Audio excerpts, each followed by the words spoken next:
Tunia ikihildiwa kadaisa thumun hi Polin Korean hobung pite hinga thuthot masa aneina bungsagi chang som nakhat sunga kona pansa a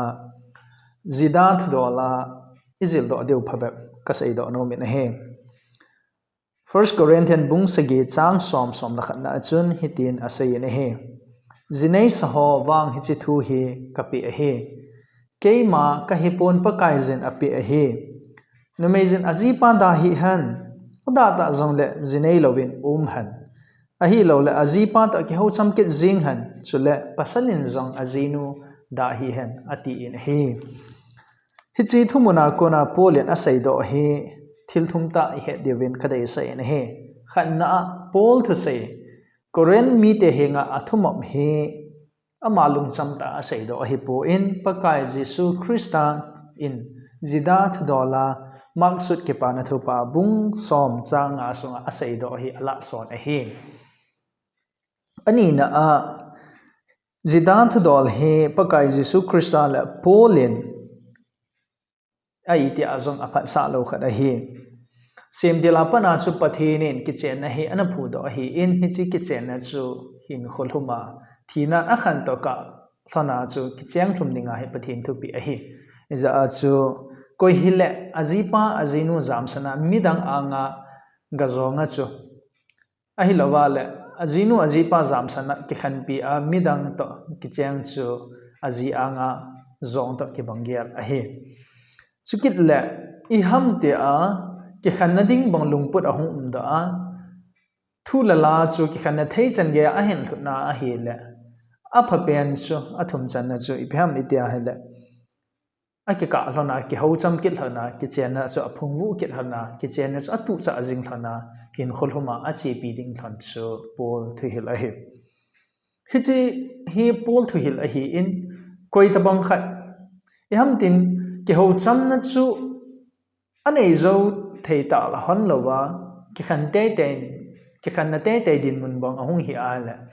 khat pen zo so ki jinei nop na a hin ya hi le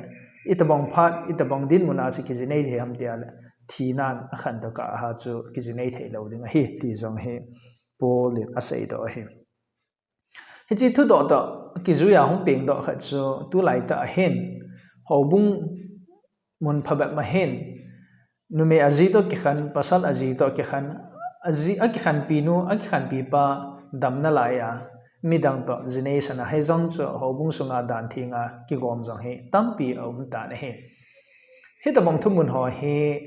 ipga chu ki sang the ham ti chu amun hobunga dan la mol chun aka na hi in hobung ki vai hop na le hobung pathin thu het na pa chu amanu ama pa chu hi chan ge a chu phat sa na ane u hi ti chu isei the pen u hi in itabang ta a chu amani chu dan thing chan ge a chu a ki khan zo nung thona zong chu the ham ni tia isei the na chu asunga thumuna ki ho cham na u chu ipg ham nang chu ki han lo hi in he zong le ka gyal dan le ka ngai dan hen itabang din muna chu alang to gyal a ba to wa pasal pa ham na meinu ham khat chu a thimon amu lo nu wa zong az khat pen thep mon a ji a chu ki khan na chu the a hi a le I ham ta nu meinu su mo phat mo ji a hi a le pasal pa chu ama a thimon a poi ti chen ge a hi thulu na asim over a phat na lam ajinei lo sanga ajinei chu a pha etia hi a phat na lang zo he amu ji wa chu ki jinei thei da na hi phal na piu hiding en ka tha san ne he a hin la I bol I to zo se he pathin thu hi anga na hi ji a hin pathin thu a kona pan sa a dungyal don bu na hi na pi devin ka de se en he chuki zong le ani na thu do khat chu I pe ham tia la Reverend Pastor Haul Hacha ngam dat khat chu aji to ki khana pathin na a to theina lai ham ti thu do hi a hi ne he nge a to thei he tia zong sei the aji chu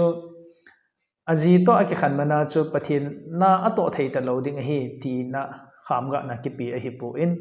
a lo thei lo le angai do la chun hobung ke vai hop na hi ting la hobung dan la mol chu ma hi in hobung dan la mol khala chu a chon ta ja chu ama nu ama pa chu a pathin na to na a reverend hi na hobungin a chop na pa a hilawal hobung ala lu na pa a hilawal pa sa ministry a kila lu na pa din muna ko na cho kila tha zo a hi bo bin he pathian na to kiti he pastor reverend hi na se akinga ma hi po in thildang dang lam chum chuma jong hi to the hi a hin la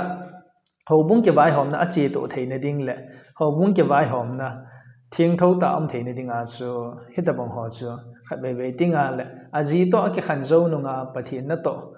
na ato sanga ama chu pathian na to namun ti chu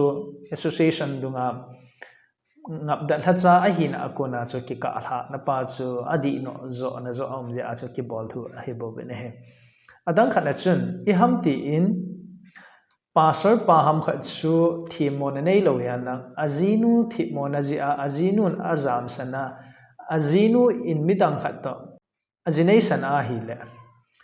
pastor thi mo hi po in ke ho pastor ke ho bungin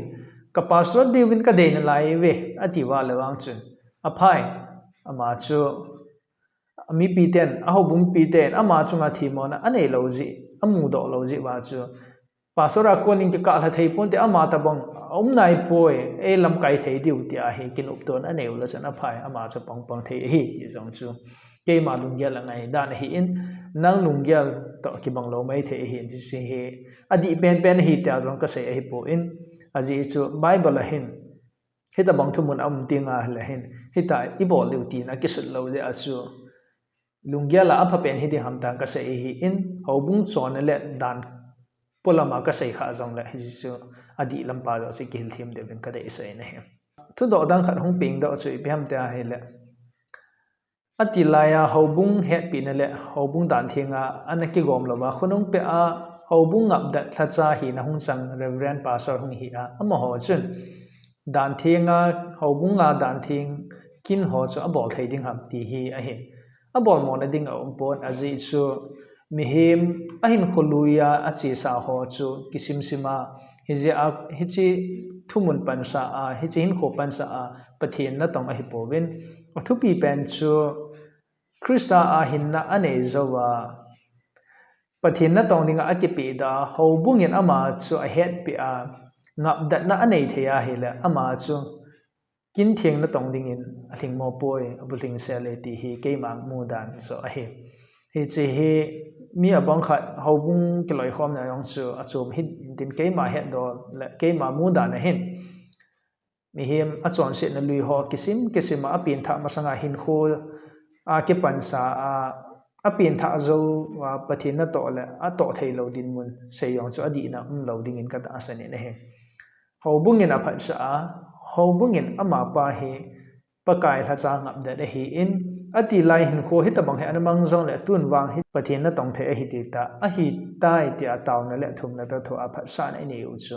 a hi a le ama chu pathin zalin athing se le ti hi ka sei do no me chi thu do don but ho hi nang ma gyal dan la ngai dan ta san dan to zong hi gam la ta hi mai the hi zong le ke sei do sanga a pha zo hi I het wa le ki hil thiam deuin ka dei sai ne he ka sei do nom chu ki chen ki ti hi pathinin a I ti a dam la hin khosunga chi pi dinga a dei sa hi in zinei ne hi a zila cha nei ne hi a le pathinin ei thopi bang wa he pathin da han songa he chi ki chen na hong sung chi phu da jing deu hi I dei sa be ne he zila cha ki ka ei su khan thei de ong thlap na za chum a hum tinga le reconciliation ki ho chamna kalwala phading a po in I ham ta hi chan ge a cha pan la wa ke ho chamna avya vela inei ta inei wa a hi thei lo ta jong le pathin thupi banga I chon do deu pa hi pathin in ei dei sa hi ti hi ka sei do no me